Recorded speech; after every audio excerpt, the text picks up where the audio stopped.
Olá, eu sou a Nicole e você está ouvindo o Papo de Preta, um podcast feito por e para jovens negras capixabas. Acompanhe o projeto nas nossas redes sociais e fique agora com o episódio.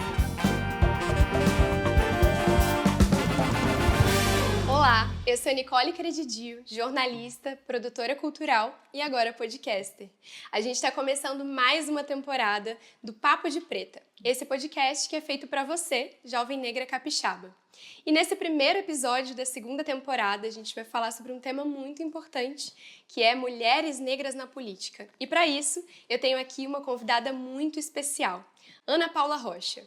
Ela é uma mulher negra, vereadora de Vitória, professora há mais de 20 anos, historiadora formada pela UFES e especialista em promoção da igualdade racial.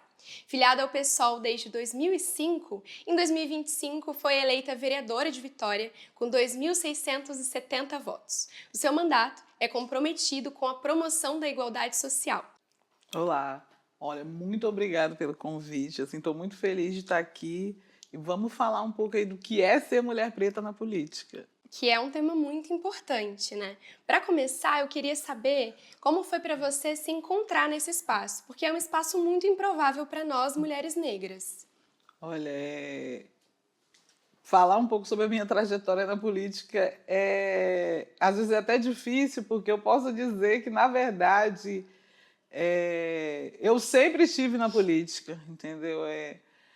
Meio que a minha vida é um projeto político dos meus pais. Então, eu fui criada em manifestação, em partido político, em movimento comunitário. Eu costumo dizer que uma das maiores das minhas escolas é a minha família, né? Sou filha de 2 pais militantes, que é o senhor Isaías Santana da Rocha, um dos fundadores do PT aqui no Espírito Santo, também minha mãe, Maria da Penha, sempre esteve nas comunidades eclesiais de base, no movimento negro, que criaram eu, meu irmão Lula Rocha e o Winnie Rocha, como um projeto político mesmo, assim, de entender a importância de se aquilombar e a importância da luta coletiva, que só a luta consegue mudar a vida do nosso povo. E como foi para você, como surgiu o interesse de começar a adentrar esse espaço da política institucional, né, dentro dos espaços de poder? Porque eles são ainda bastante excludentes no Brasil para pessoas pretas, né?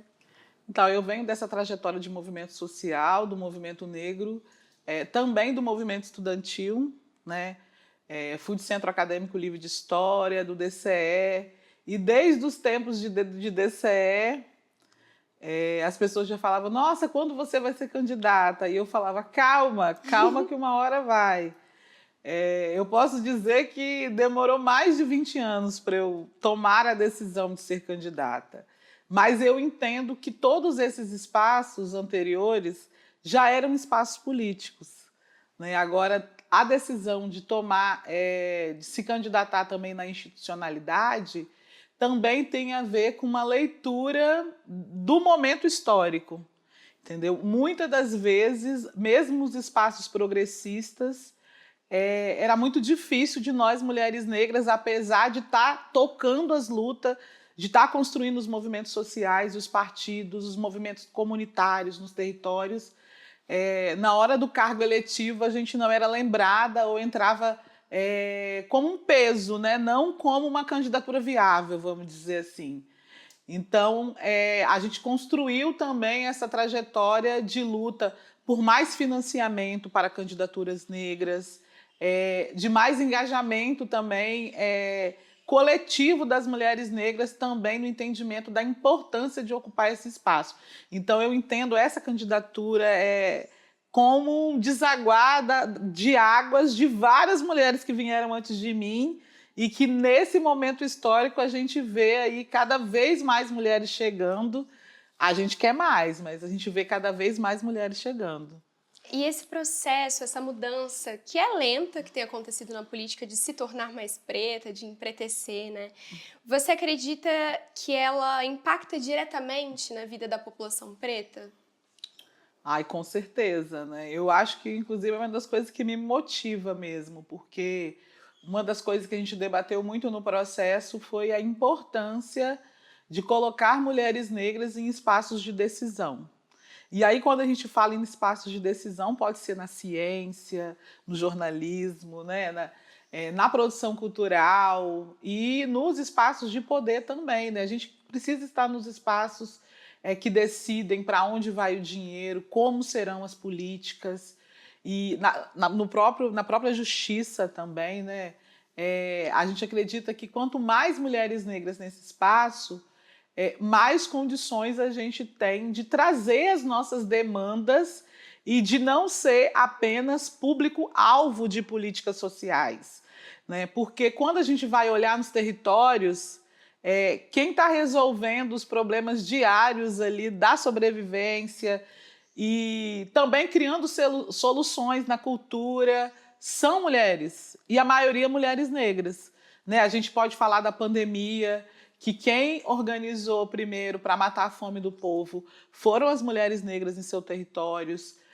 A maior parte das experiências que a gente tem são tecnologias de mulheres negras que estão nas suas comunidades, nas escolas, nas salas de aulas, nas cooperativas de reciclagem. Então, a gente faz a cidade acontecer, né? A gente constrói a cidade. E nada mais justo que essas mulheres que constroem a cidade também estar nos espaços que tomam as decisões, que conseguem debater orçamento, garantir mais creche, garantir que uma escola integral atenda a necessidade das famílias e dos vários arranjos familiares, né? Então, as mulheres estão nesse espaço de organizar a sobrevivência, mas também de organizar uma resistência e melhores condições. E é muito importante que essas mulheres negras se reconheçam como agentes políticos também, né? Porque muitas vezes essas funções que são políticas de garantir a sobrevivência da sua comunidade, de lutar por políticas públicas que garantam qualidade de vida para essa população, não é visto como um ato político. E esse não reconhecimento com a política institucional perpetua um projeto, né? Que é continuar distanciando pessoas pretas dos espaços de poder. Justamente, assim, a gente faz política no carnaval, né? A gente faz política nos territórios, aí nos cursinhos populares, nas associações de moradores, né? São vários espaços que as mulheres estão construindo política. Inclusive, quando a gente vai assim remontar a conquista do SUS, a ampliação e universalização da educação básica, tem muito a ver com luta que as mulheres estabeleceram nos seus territórios. E isso não é visto como uma atuação política. Eu falo por mim mesma, assim, as pessoas entendem que eu sou política agora. Só que eu sempre fui política, né? Estar nos movimentos, né? Debater a sociedade, né? Na luta pela educação pública, isso é fazer política. E aí, assim, também entra uma necessidade que aí eu acho que esse podcast ajuda muito, assim, que a gente precisa nomear as experiências das mulheres negras, nomear as nossas tecnologias. Eu acho que quanto mais a gente conhecer mulheres como Valceni Patrício, né, que foi presidente do Sindicato das Trabalhadoras Domésticas aqui no Espírito Santo, que desenvolveu várias lutas para as mulheres trabalhadoras domésticas no movimento negro, na comunidade dela ali na região de Caratuíra e Santo Antônio. Posso falar da minha avó também aqui no Morro do Romão, que sempre lutou aí para construir as primeiras escadarias, para chegar ao acesso à água. Tem muitas mulheres que constroem a política em seus territórios e que geralmente essas mulheres elas estão preocupadas com a vida comunitária, né, em garantir a vida naqueles territórios. E aí é muito importante a gente nomear essas experiências, dizer quem dá rosto para essas mulheres, dá cor para essas mulheres, porque isso também educa a sociedade como um todo. Sim, até para a gente se reconhecer na política institucional, né? Eu acho muito importante que existam mulheres negras representando os nossos interesses para a gente entender que aquele espaço também é nosso. Ele debate a nossa vida, debate o nosso acesso à educação, o nosso acesso à alimentação, enfim, ao transporte público. A nossa vida é permeada de política. E reconhecer isso faz com que a gente consiga avançar, né? Isso. E para você, qual foi a mulher negra que mais te inspirou assim nessa identificação com a política institucional? A que abriu caminho para você querer assumir um mandato, por exemplo? Nossa, difícil. Eu acho que são tantas mulheres. Eu posso falar de Benedita da Silva, né, que sempre vai ser uma ponta de lança para a gente também. Posso falar de Lélia Gonzalez. Assim, eu sou muito provocada pelos escritos. Eu acho que Lélia, ela parecia que tinha uma visão muito além do tempo dela, né? Uma série de provocações, de questões assim estruturantes que ela coloca e que ainda permeiam esse momento mesmo, assim. E uma coisa que eu posso dizer é que ainda hoje, né, respondendo um pouco essa questão de Lélia, tendem a colocar a atuação das mulheres negras, a atuação das mulheres e das mulheres negras como se fosse algo específico, né? Algo menor, né? O tão falado identitarismo, né? Que para a gente é uma questão, sim, de identidade, né? Porque a gente está falando de mulheres que tiveram seus corpos, seus territórios violados, que têm negação de direitos historicamente nesse país. Nesse país, ele se funda a partir dessa perspectiva de domínio do corpo das mulheres negras, de desumanização. E aí, dizer que quando a gente se coloca, a gente está falando de um cantinho, né, como se fosse uma beiradinha, eu acho que Lélia ensina a gente a pensar a nossa ação enquanto mulheres negras de uma forma que nos coloca no centro da questão, entendeu? Debater a política a partir das mulheres negras é fazer uma reparação histórica mesmo, considerando todo esse processo. Se você tem uma política pública que consegue atender, solucionar questões práticas da vida das mulheres negras, esse país está fazendo as pazes com ele mesmo. E eu acho que a grande importância da gente atuar na política é justamente isso. Porque acaba que as mulheres também na política elas educam a sociedade inteira. Né? Porque a nossa perspectiva é do bem viver. E quando a gente fala de bem viver, a gente está falando de bem viver para todo mundo. Né? Tá contemplando aí desde pensar quais são as tecnologias, quais são as ferramentas, como que essas mulheres se organizam ao longo da história, porque se a gente for pensar esse país que ele é sistematicamente pensado, organizado para nos matar, para roubar nossos filhos, para matar nossos filhos, para dizer que nosso cabelo não é bonito, que o nosso corpo só pode adentrar os espaços se for para servir, né? Porque o nosso corpo é político e ele incomoda se não estiver nesse lugar da servidão. Então, você estar na política e ocupar esses lugares de poder é perturbar essa estrutura social. E a gente sabe que isso tem reveses também, mas eu acho que Lélia ensina para a gente que gênero, raça, cor, território são muito importantes para a gente pensar e atuar na política. E eu fico pensando sobre como você comentou, como rotulam muito políticos negros como identitaristas, né? E como esse rótulo é injusto, porque uma política que não está comprometida com raça, gênero e classe também é identitária. Porque quando eles se reconhecem no papel de não estar a favor dessas pessoas, desses grupos minorizados, eles estão em defesa de um grupo específico, de uma identidade, que não é a nossa. E é importante que a gente reconheça isso, né? Esse discurso, porque é um discurso realmente criado para perpetuar padrões políticos, continuar fazendo com que a política seja para corpos que não são os nossos, para pessoas brancas, de classe média e classe média alta, enfim, para continuar mantendo uma política excludente mesmo. E você comentou sobre esses processos históricos e eu estava pensando sobre como você já fazia política quando educava crianças antirracistas e conscientes da própria história, né? Porque o processo de tomar ciência da nossa historicidade, da nossa ancestralidade e dos processos que formaram a sociedade em que a gente vive também é um ato político, né? Com certeza. Para mim, a sala de aula é um espaço político mesmo. A escola, a educação é uma proposta política, né? E hoje a escola também tem sido atacada, né? O magistério tem sido atacado. E é um espaço porque não há democracia possível sem uma escola que vai enfrentar as contradições de raça, gênero e classe.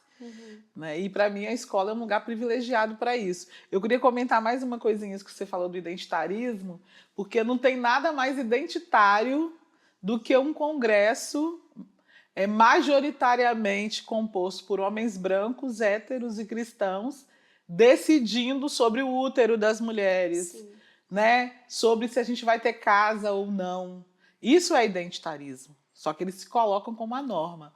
Se a gente for pensar que hoje no Brasil apenas 6% das câmaras municipais são ocupadas por mulheres negras. São ocupadas por mulheres, aliás. E 2% da Câmara Federal de mulheres. Assim. Então, basta a gente olhar para a Câmara de Vitória, para a Assembleia Legislativa. Hoje, aqui na Câmara de Vitória, a gente está vivendo um momento histórico que a gente tem 3 vereadoras. Nunca na história da Câmara teve 3 vereadoras.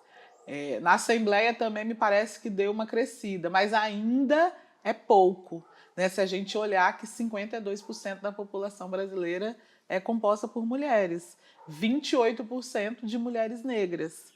Né? Então, assim, se a gente é a maioria no Bolsa Família, na violência obstétrica, nos dados da violência doméstica, nos dados de feminicídio, a gente precisa que esse grupo social esteja nos lugares que têm condições de decidir políticas para enfrentar isso, porque senão fica tratado como uma coisa específica.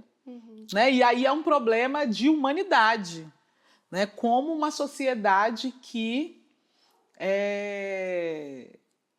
consegue dormir sossegada sabendo que a gente tem taxas de feminicídio enormes, que a gente, tipo, a cada por dia, 4 mulheres são vítimas de violência sexual. Dessas vítimas, mais de 70% são meninas de até 14 anos. Né? Então, assim, não tem proteção à vida das mulheres. A gente pode dizer que o Brasil, a gente vive num país que odeia mulheres e odeia, sobretudo, mulheres negras. E quando a gente faz o recorte estadual também, né, o Espírito Santo figura no ranking entre os estados que mais matam mulheres negras. Então, assim, é gritante a urgência da gente ter representações nos espaços de poder. Pessoas que defendam os nossos interesses, mesmo e a nossa vida, porque é mais que os nossos interesses, né? A gente está falando de sobrevivência. E no dia a dia, na Câmara, o fato de você ser uma mulher negra implica em alguns desafios? Com certeza. Quando a gente fala que o lugar não é preparado para a gente, não é. O nosso corpo causa estranhamento. Inclusive como a gente se coloca mesmo, né?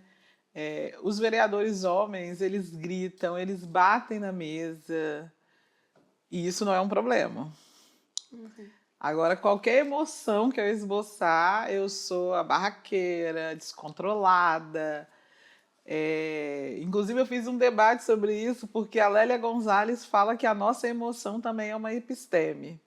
Então, assim, o jeito como a gente conduz o nosso corpo, né, a nossa ginga, também é uma episteme. E eles querem também que a gente se enquadre, né? E aí é sempre essa coisa, né, do estranhamento. Eu sempre costumo dizer, em qualquer lugar que eu chegue, as pessoas demoram a entender que eu sou vereadora, entendeu? Não é normal você ver uma mulher negra vereadora. E na Câmara isso também vai se dar, né? Os nossos gestos, o nosso cabelo, o nosso jeito de vestir, sempre é um estranhamento. Mas é o que eu sempre digo, a gente está aqui para incomodar mesmo, porque a gente veio trazer uma outra vitória para a Câmara. Né? Eu acho que tem muitas mulheres iguais a mim, parecidas comigo, que merecem estar naquele lugar e a gente quer ver essas mulheres ali. Então, assim, incomodar também. Eu fiz até um convite aos vereadores para... Falei, bora aprender um pouquinho também sobre outras formas de viver. Eu acho que é uma oportunidade, né, para quem quiser. Embora eu também digo que eu não estou lá para educar eles para nada.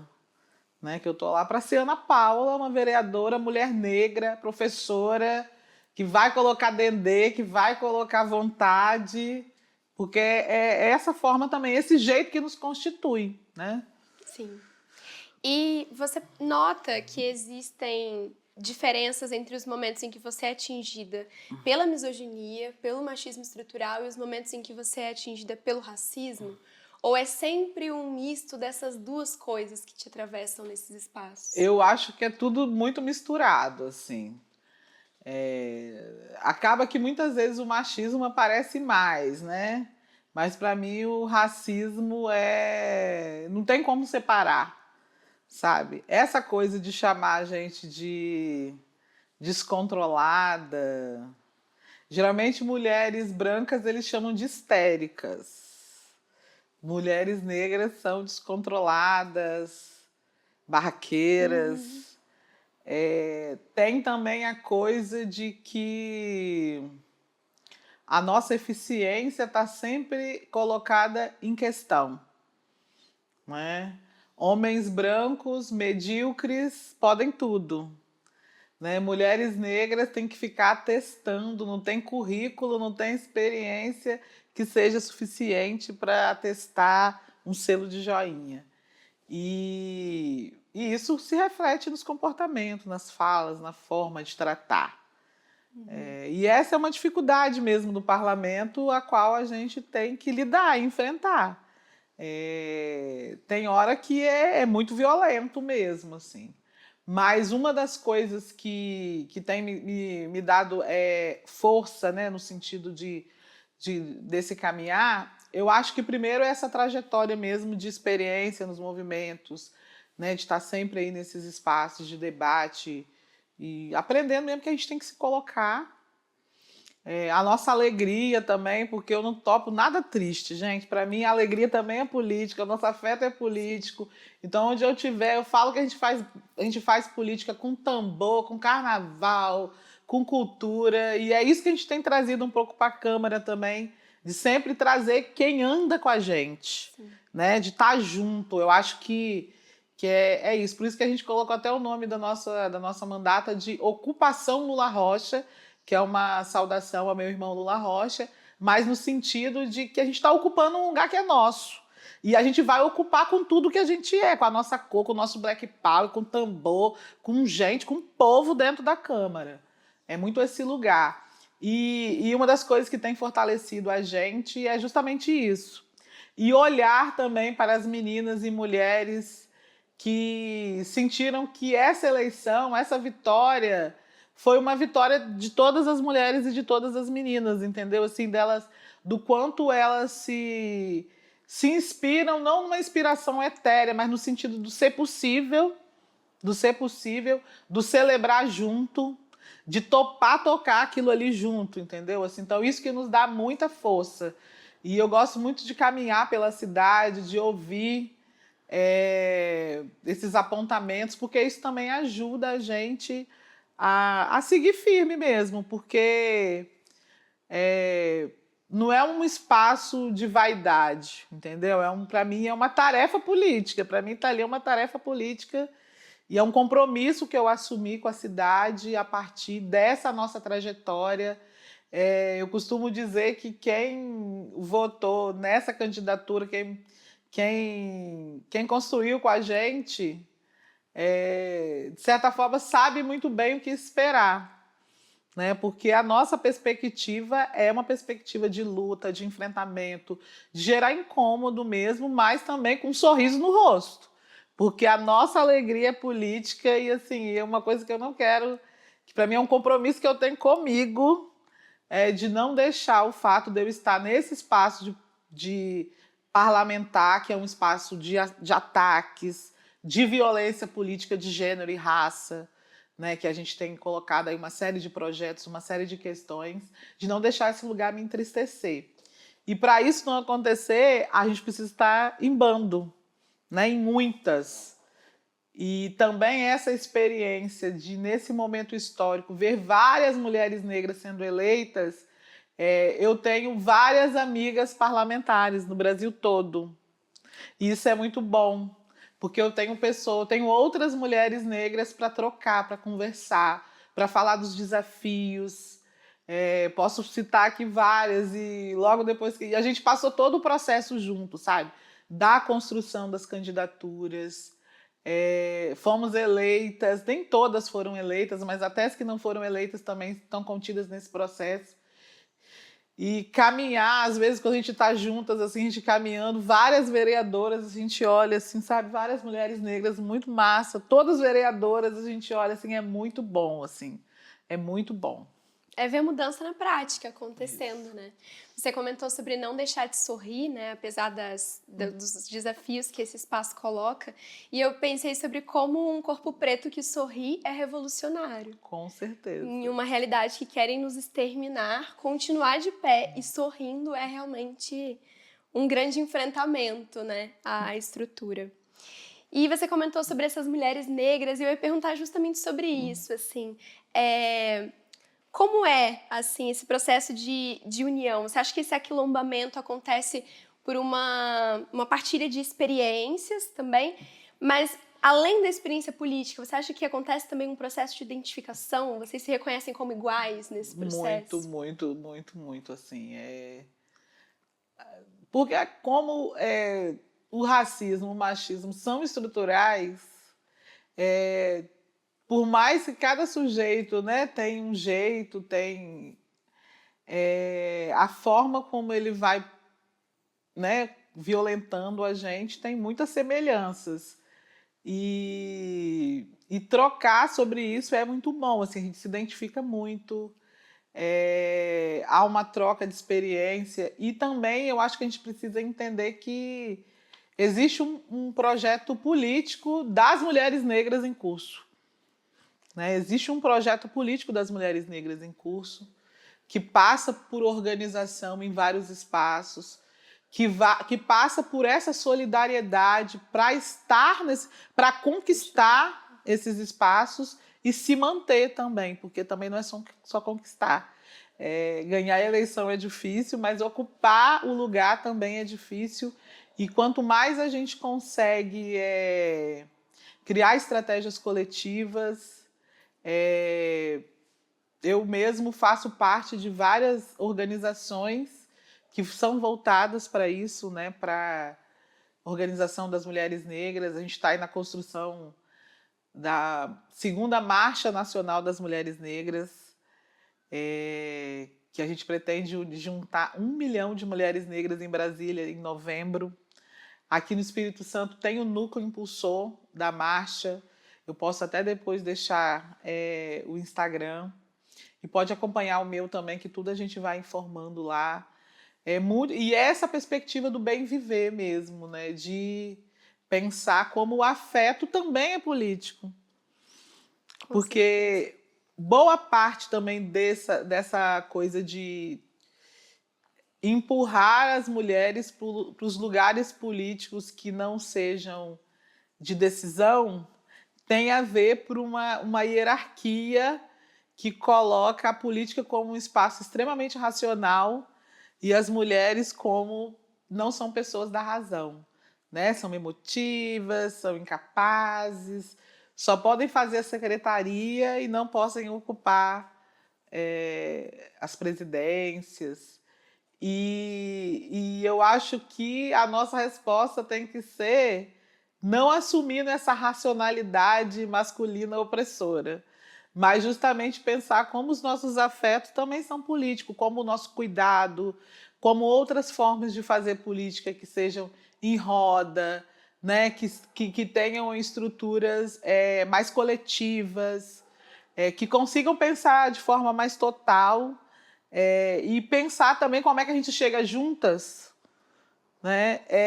São formas de fazer política que são formas das mulheres negras, que fazem política a partir de uma panelada de feijão, que fazem política através de um mutirão para bater uma laje. E aí da gente retomar essas tecnologias e dizer que a política é o espaço, sim, para as mulheres negras. Embora a gente saiba também que a gente vive num momento que há um grande desconforto com a política,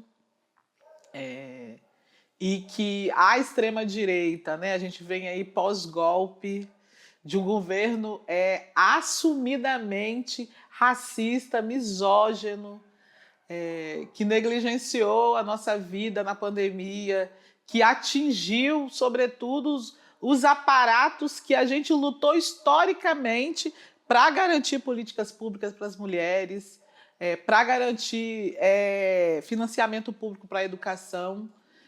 Apesar de tudo isso, eu também acredito que as mulheres são a grande força capaz de enfrentar o fascismo, capaz de, a partir do lugar que a gente mora, construir os debates necessários para a gente conseguir se comunicar com os nossos, né? Porque sem fazer o dever de casa, sem cuidar de quem está do nosso entorno, a gente não muda as coisas, né?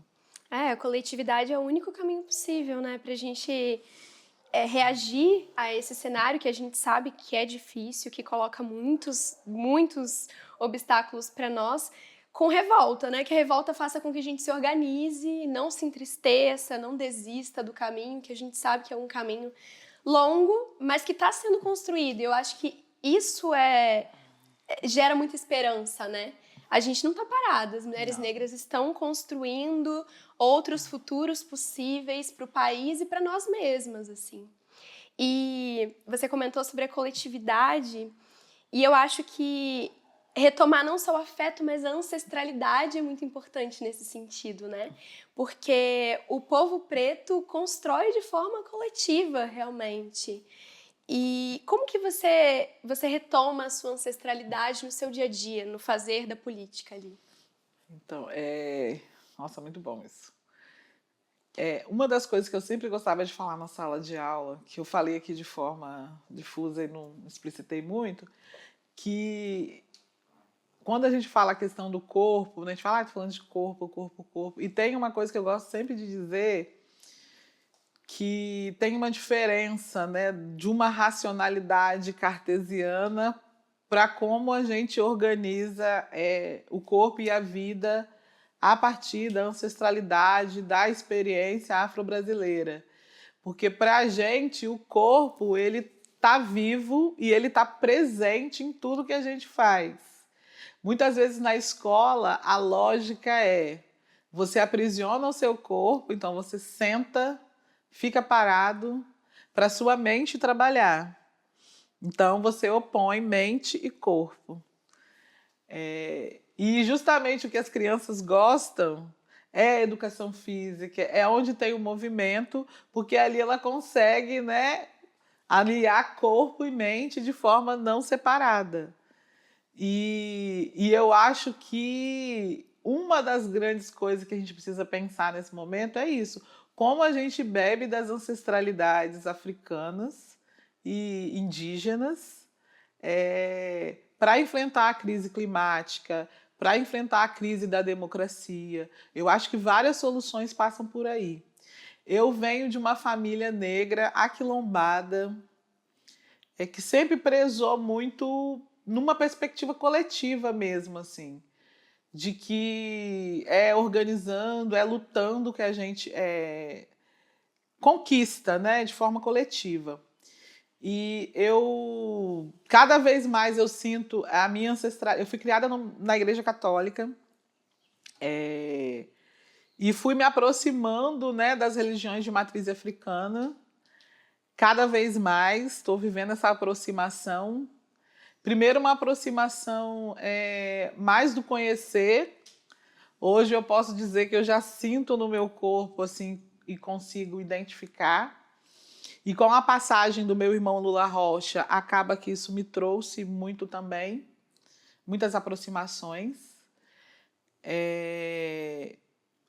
E eu acredito que a gente só consegue...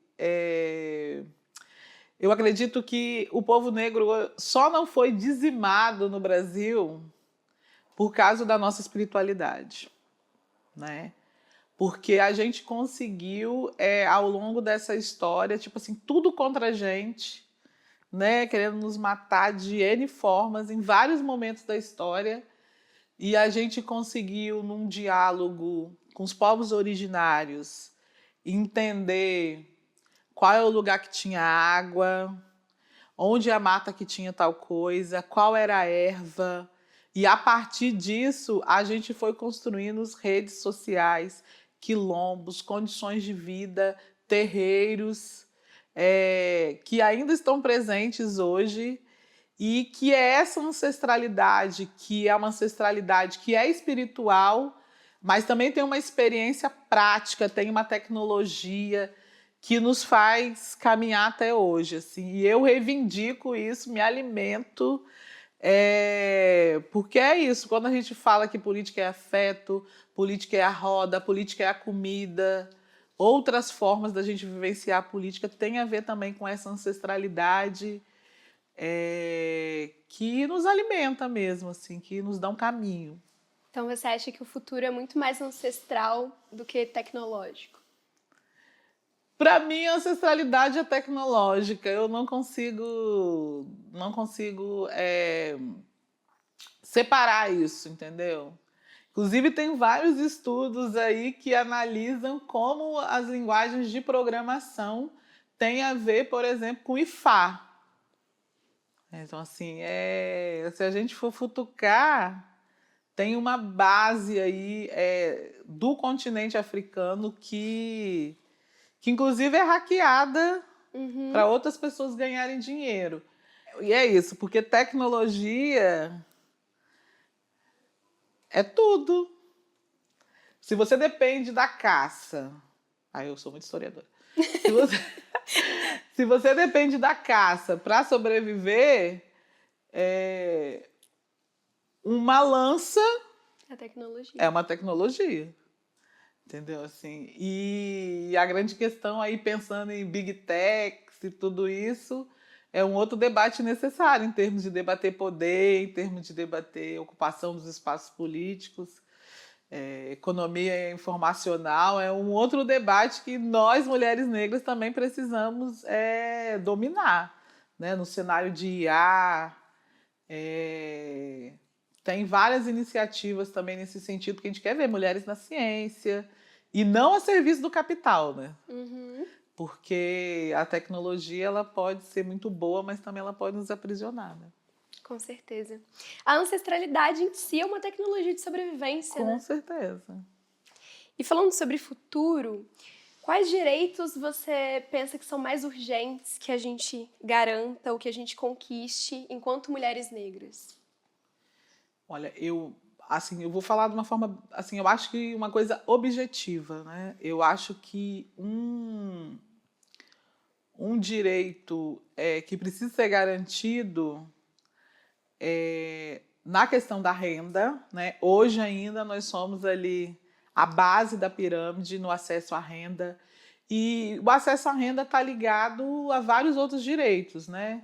A gente adoece, vai ao posto de saúde, mesmo o posto que é universal, uma consulta para uma mulher negra dura a metade do tempo de uma mulher branca. E por que a gente adoece? Porque o racismo adoece, né? Você ficar o tempo inteiro em alerta, né? Se você vai entrar numa loja, você tem que ficar calculando onde está sua bolsa, se organizando para evitar uma violência. Se o seu filho vai ao supermercado, você tem que dar 1001 o curso, né? Olha, não bota a mão no bolso, não usa capuz.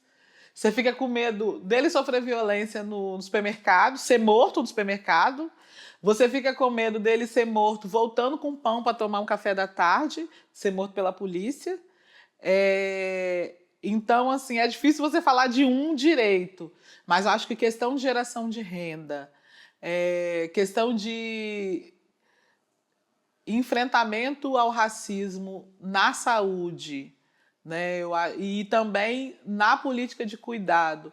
Acaba que a gente teve tanta negação de direito que a gente precisa de tudo.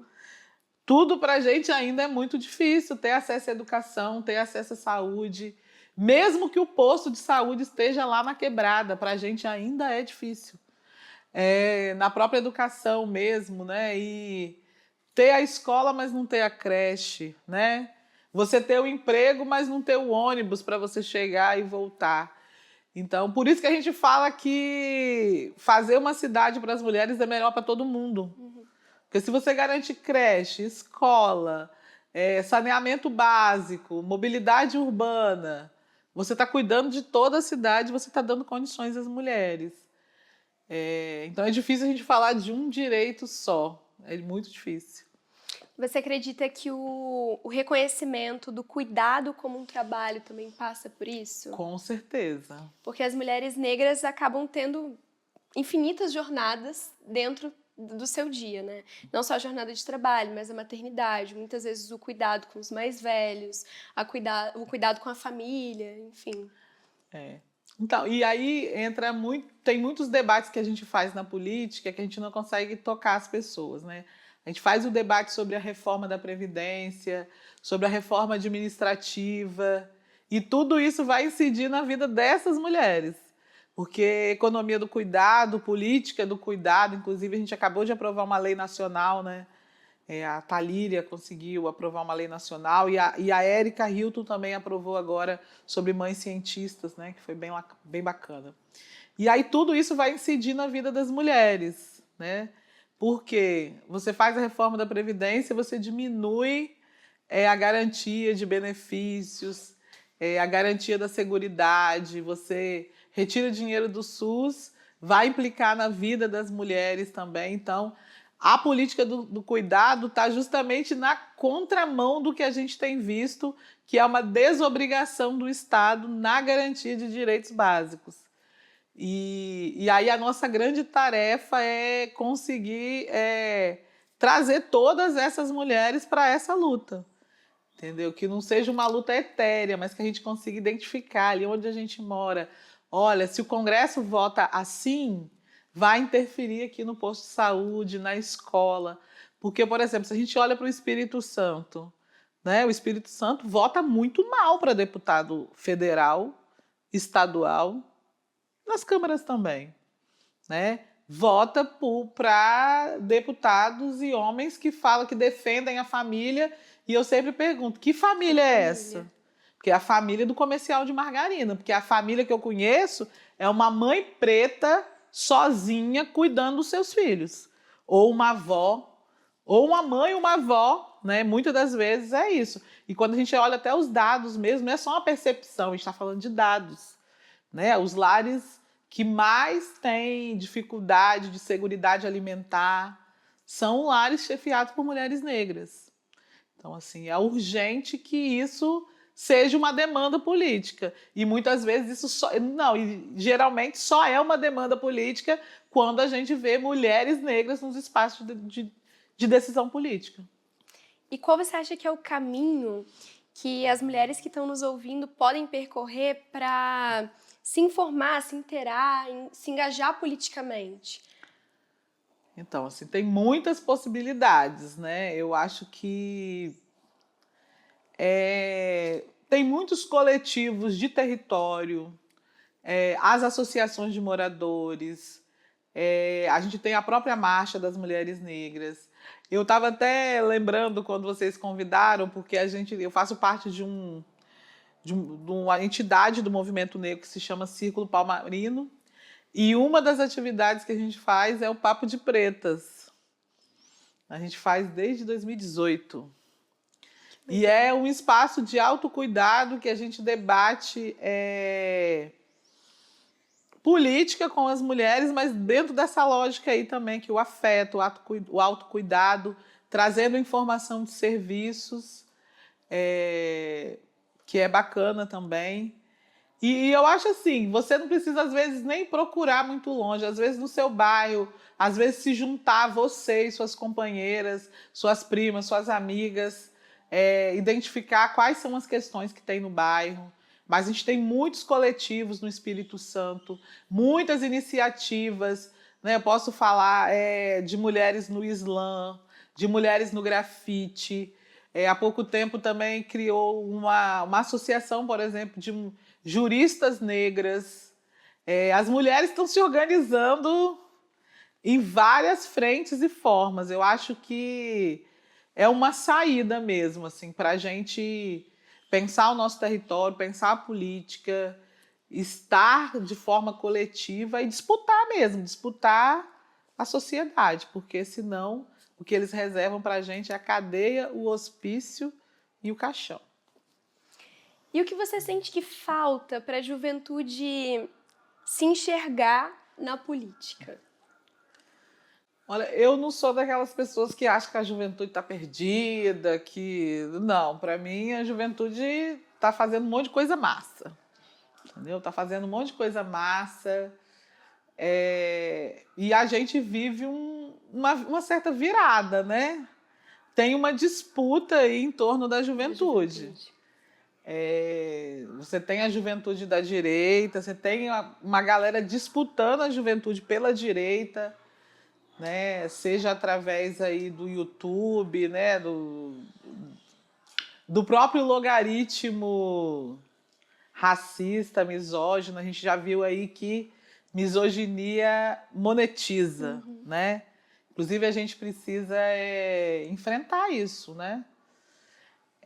Mas, por outro lado, também a gente vê vários coletivos periféricos. Você vê, na escola mesmo, você vê grandes questionamentos da juventude. Você vê a juventude se organizando no Islã, você vê a juventude se organizando na Gaymada. Tem muitos coletivos. Eu acho que a falha é muito mais nossa enquanto sociedade quando a gente diz que para essa juventude que a saída é o neoliberalismo, né? Que está embebido ali na educação, com a ideia de projeto de vida, de empreendedorismo, né? O jovem questionando a CLT, né? Tratando a CLT, um trabalhador CLT como mendigo. Eu acho que a gente precisa fazer as conversas geracionais, que a história não é estática, mas a gente precisa fazer essas conversas de falar mesmo das lutas, dos processos, e não dá para a gente invalidar a juventude, senão a gente não vai ter diálogo nenhum. E aí tem uma juventude organizada, tem juventude que não está organizada, mas está pensando sobre o mundo, está muito tocada, por exemplo, pelas questões climáticas, né, que é uma pauta que toca bastante a juventude, a questão da cultura periférica. Eu acho que a juventude tem várias aulas também para nos dar, entendeu? Assim, eu não gosto desse debate de dizer que a juventude está errada, está tudo errada. Eu acho que, na verdade, a gente precisa fazer mais elos de conversa da experiência dos que vieram antes, né, com o que estão chegando agora, porque eu acho que isso também é um caminho, né? Eu acho que os mais velhos têm muito a aprender com a juventude também tem muito que ensinar e aprender.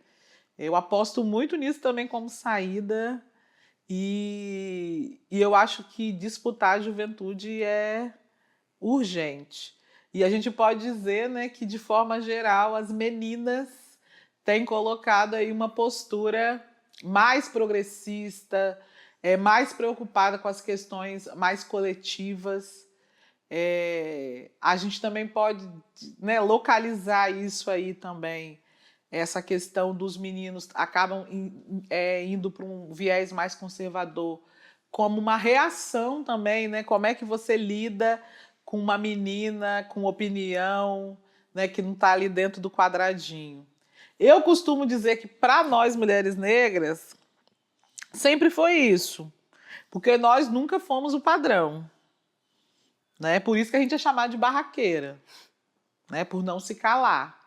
Mas a gente precisa educar também esse menino para lidar com esse momento histórico, de entender que cada vez mais as mulheres estão se colocando e que o feminismo ele é um movimento radical, né, um movimento de transformação radical que preza aí a igualdade, né, uma relação igualitária, que preza um não domínio de um gênero ou de gênero sobre o outro.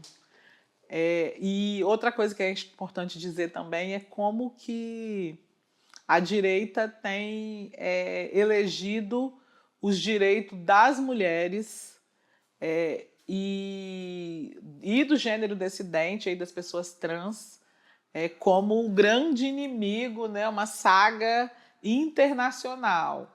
E, diante disso, a nossa organização, o nosso estudo, a nossa criação de espaços de solidariedade entre feministas, entre mulheres progressistas, é cada vez mais importante. Há uns dias atrás, a gente participou do encontro que reuniu mais de 2.000 feministas em São Paulo, foi o MEL, Movimento Mulheres em Luta, que foi puxado pelo Instituto E Se Fosse Você, pela Manuela Dávila, e foi um espaço muito bacana, foi uma experiência muito bacana. Imagina você estar num lugar que praticamente só tem mulheres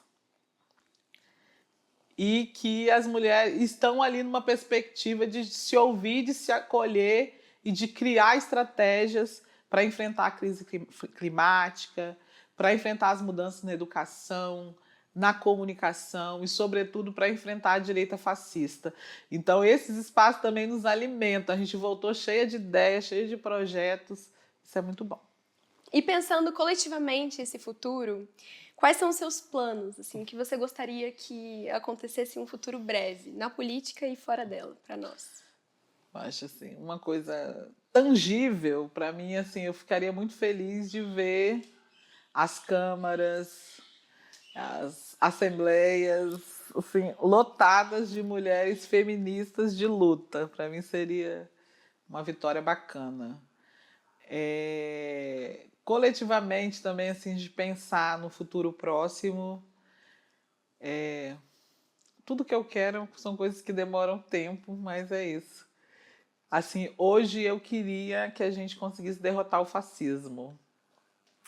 Eu acho que é o inimigo a ser batido. Porque derrotar o fascismo implica em fazer tudo isso que eu estou falando, dessas organizações territoriais, dessas novas solidariedades. E hoje essa é uma ameaça, né? É uma atualização ao contrário de todas as opressões que a gente tem acumulado historicamente, né? Assim, é um momento de alerta mesmo, assim, é um momento de alerta que nos impõe criar outras solidariedades. Mas e nisso tem, dessa perspectiva de criar outras solidariedades, tem espaços bacanas surgindo, como eu falei, do MEL.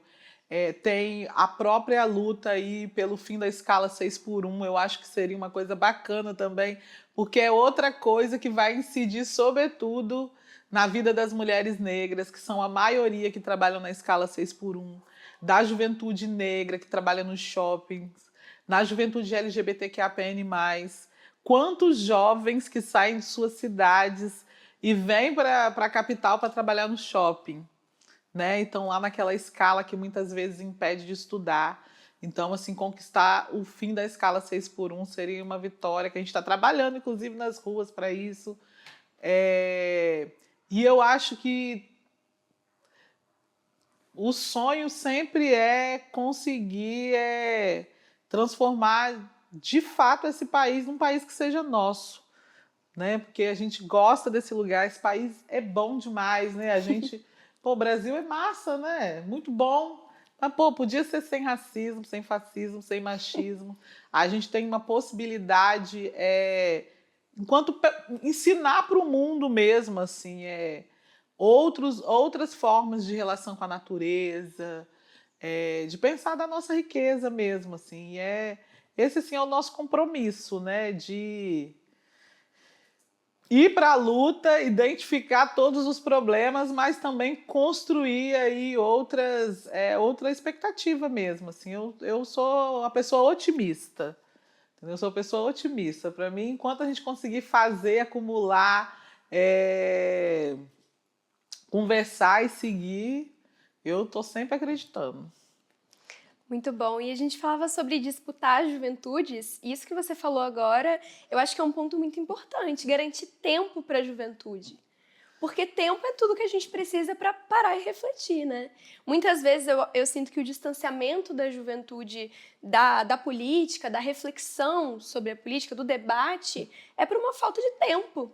Em que tempo você organiza estar organizado em um coletivo, estar politicamente organizado? A gente precisa realmente garantir que eles tenham tempo livre para pensar o seu futuro, né? É isso, vida além do trabalho. Uhum. Olha, na escola mesmo, os estudantes chegavam, eu dava aula no ensino médio à tarde. Eles chegavam, comiam uma marmita e começava a aula. Dava 1h30, eles estavam todos dormindo. Porque estafados. E muitos saíam do ensino médio e iam fazer curso. Então, assim, e dentro da ideia do neoliberalismo, de que a responsabilidade é sua, que não tem que ter CLT, né, que o sucesso é ser seu próprio patrão, o fracasso também é responsabilidade sua. E aí, se você não tem o iPhone, se você não tem o tênis, se você não tem... Sempre na juventude, a juventude consumo, a juventude sempre foi atravessada pela relação de consumo. Só que hoje, tipo assim, atingiu patamares escandalosos, né? E aí você vê a juventude presa nessa ônibus lotado, escola, curso. E essa geração também está pensando formas de romper com isso, né? E romper com isso tem que ser através da organização. E essa questão do fim da escala 6x1 é um lugar onde a gente pode devolver esse tempo livre mesmo, inclusive para crescimento, para leitura, para fazer um esporte, para pensar, para se organizar politicamente. Eu fico pensando muito o que será dessa geração daqui a 10, 20 anos. Uma geração que já está cansada, ansiosa, né, com N problemas de saúde mental que tem a ver justamente com as péssimas condições de vida que essa juventude enfrenta. E sobrecarregada de informação também, né? Porque as redes sociais são um grande limbo de informações infinitas e muitas vezes não as que deveriam chegar até a juventude. Muitas vezes desviam foco desse conteúdo que poderia propiciar esse momento de crescimento, esse impulso, por exemplo, de encontrar referências, identificação nesses espaços de rede social, que pensam também, porque existem criadores de conteúdo que estão pensando futuros, estão pensando soluções, estão pensando estratégias, mas a gente sabe que elas não são programadas para isso, né? Elas são programadas para perpetuar o discurso neoliberal. E esse logaritmo não nos ajuda. E caminhando para o fim da entrevista, eu queria te fazer uma última pergunta. Se você pudesse deixar uma mensagem para todas as mulheres negras que estão nos ouvindo agora, o que você diria? Olha, apesar desse mundo dizer que a gente está errada, que a gente não serve, que a gente é inadequada,